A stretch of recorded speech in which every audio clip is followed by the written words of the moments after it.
So if you watch my videos on YouTube, I have a playlist for every horse. And the playlist is listed under the horse's name. This is Bowie. Facebook don't really give me a way to do that. But anyway, this is Bowie. You can see his full playlist. In the last video of him, I was really working on getting him to stride out a little more and bridle up. I was asking for kind of an extended collected trot, getting him to use his back end a little bit better. His issue is he really don't have much muscle under here to lift his back, and I've been doing most of the work getting him to engage his back end and lift his back up. He's a very good-minded horse. He wants to be good, and he tries really hard. It's just hard for him the way his body's put together. But what I need to work on today is I'm going to see if I can work on engaging his hip a little bit more, getting him to push his hip in, be like a haunches in maneuver if you're a dressage rider. His shoulder movement is pretty good. So I need to balance that out. I need to get his hip movement to catch up. So I'm going to start by just coming here and asking him to stop. Now I'm going to take my left foot and slide it back to move the hip over. Basically, all my hands are going to do is kind of keep him straight and stop him from going forward. I see a lot of people turning the horse's head into the side that they're pushing with the hip. That's not the right way to do it. You're not trying to get the horse to disengage and turn that way. He needs to disengage. He needs to push his hip over off of that movement. He needs to engage his hip. Now I'm going to keep my pressure until he pushes his hip over. Now, what the difference is between engaging his hip and disengaging his hip, if I disengage his hip, he steps over and out and puts his weight on his front end. If I engage his hip, he steps over and under, over and in to engage his hip, which would be the position that he would need for a lope departure or lead changes, anything like that. So that's why I want to keep his head straight, because if I was asking him to lope off in the right lead, which is what that cue would be for, I'm not going to turn his head to the left. I'm going to keep it straight or tilt it to the right just a little bit. I just got on him. I haven't really walked him around or anything. There we go. Nice. As soon as I started moving my leg, he moved. There we go. And then we're going to walk forward. So engage a hip versus disengage a hip. Let's talk a little bit about that. A lot of people don't understand what the difference is. I never disengage a horse's hip. I am always going to engage right from the time I start my groundwork going forward.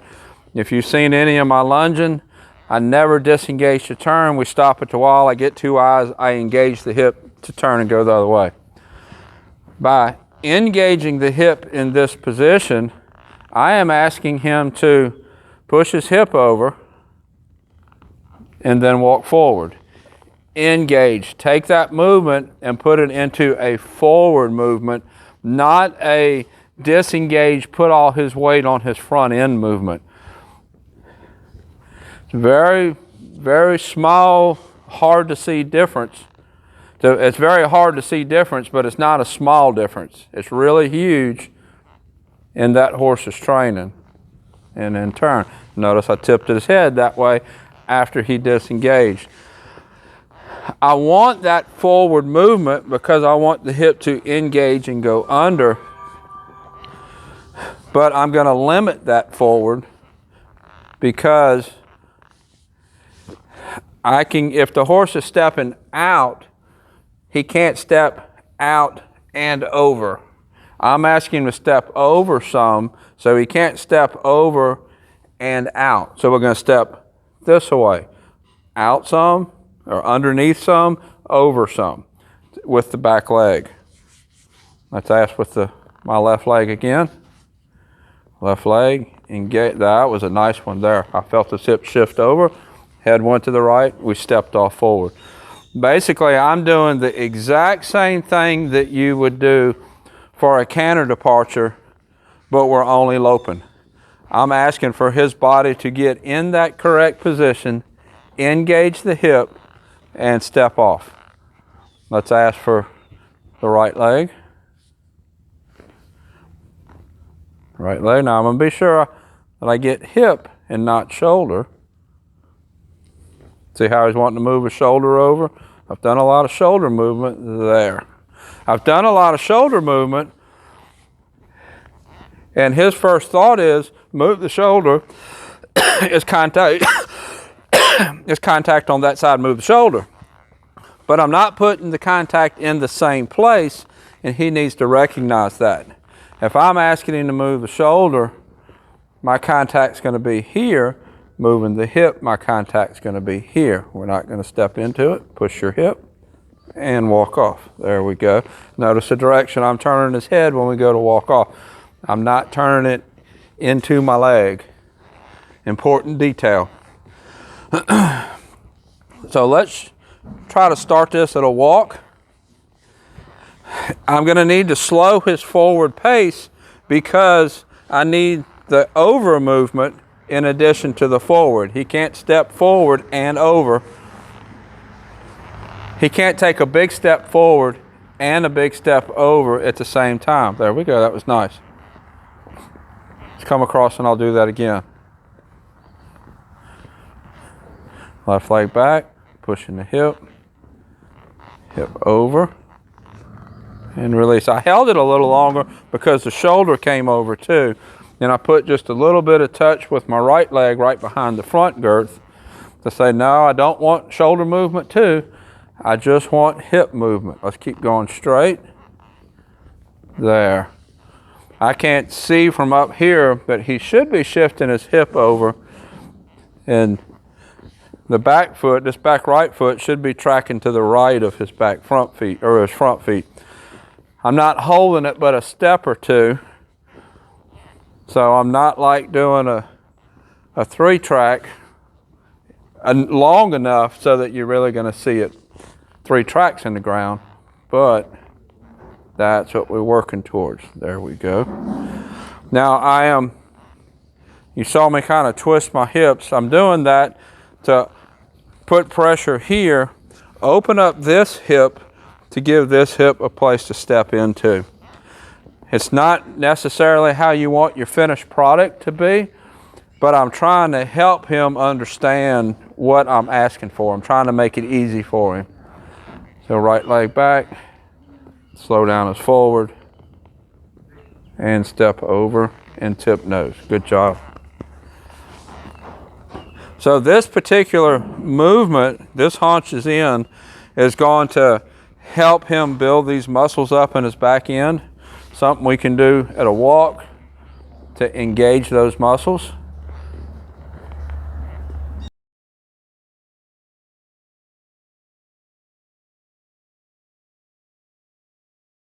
There we go. And it's also something that we're going to use to build into some more advanced things, like a flying lead change. So if I walk him, I'll walk him down this line right here. If I walk him down this line and I start off with my right leg back and get that bend, now I change rein, change legs, and get that bend. There we go. That is the change of bend that I need for a flying lead change. If I get him soft and really good doing that at a walk, then soft and really doing that at a trot, and then soft and doing that at a canter, then he's going to change leads. Let's do it again. We'll start with right leg and the hip first. Using my left leg by the girth, we'll hold it a couple of steps. Change legs, change bends. Good. And you notice I'm not stopping this forward, I'm just slowing it down. It's real important. I'm going to talk a little bit about the contact I'm putting with my hands and my legs. This is hugely important to develop feel, to develop your feel, and also to develop softness in the horse. A horse does not get soft by you being soft. I can pick this up. That's about as soft a pressure as you can put. That horse is turning his head a little bit. He probably didn't turn his head off of that. He probably turned his head because they're feeding lunch in the barn. But you don't get softness by being that soft. You get softness by starting soft and then building that pressure. I can start soft and then build until I get his head around to the side. I started soft, but then I built. He doesn't get soft by just being soft. You have to build your pressure. It should take about 5 seconds for any contact you apply to go from 0 to 100%, and that would be 0, no contact at all, to 100% pulling as hard as I can. It should take 5 seconds for that to happen. You most likely will never get to the 100%, but what will happen is as soon as I start thinking, okay, I want to tip his nose to the left, that thought has to go from my brain to my hand, down the rein, to the bit, to his brain, and then to his leg to turn that way. There's going to be a delay in that, and I need to give him enough time to comprehend what this pull means. So by starting soft, but then building, gives him time to comprehend, we're going to turn that way, and because that pressure is building, it encourages him to really think about that and try, oh, I understood what that means. I want to do better next time because I don't want it to get to the harder pull. And it's not that I'm not jerking, I'm not doing anything. I'm just saying, hey, bring your head over here. And see, he brought it further than I pulled because he wants to comply. He wants to do what I'm asking him to do. You don't build that desire to want to do what you're asking by just always staying soft. That contact has to build. And applying that to my leg, I'm bringing my leg back. And I did a video on just how to apply spur pressure. That wasn't out that long ago if you want to look back at it. I'm not applying that pressure a set amount and then holding that set amount. I'm going to apply that pressure, and that pressure is going to build through my ass, my tail, my demand until I get the response that I want. Then I'm going to release the pressure. And that's going to encourage him to do what my legs ask, just like it encourages him to do what my hands ask. I get a lot of people comment about riding with spurs. The only way you're going to get a horse soft to your legs is to ride with spurs. It is not possible to get him soft off of just your bare heel. You might think he's soft, he's not soft. I need to be able to build that pressure for that horse to think, I understand, and I'm going to try harder.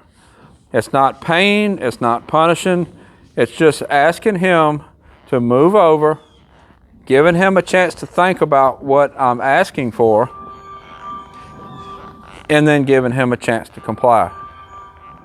Right leg back in the hip, build, a little bit of left leg, keep the shoulder over, and I got my bend. A lot of the beginner students that I get in here, almost all of them, they go straight to pulling hard. Pull the horse's head one way, pull the horse's head the other way, just hard and quick. And that's not very good communication. You communicate with your horse by starting soft and then building. So that's a little bit of theory about how to use your hands and legs, a little bit of exercise for him to move his hip over, a little bit of practice. I really think I can have this horse doing fly and lead changes in a month or two. He just wants to do what I ask. He's not the most athletic horse that I've ever ridden, but he has such a big heart and such a big desire to do what I ask. He's going to excel and be better than what his conformation says that he really should be. So this is Bowie. I'll put a link up here to his other videos on YouTube. Until next time, thank you for watching.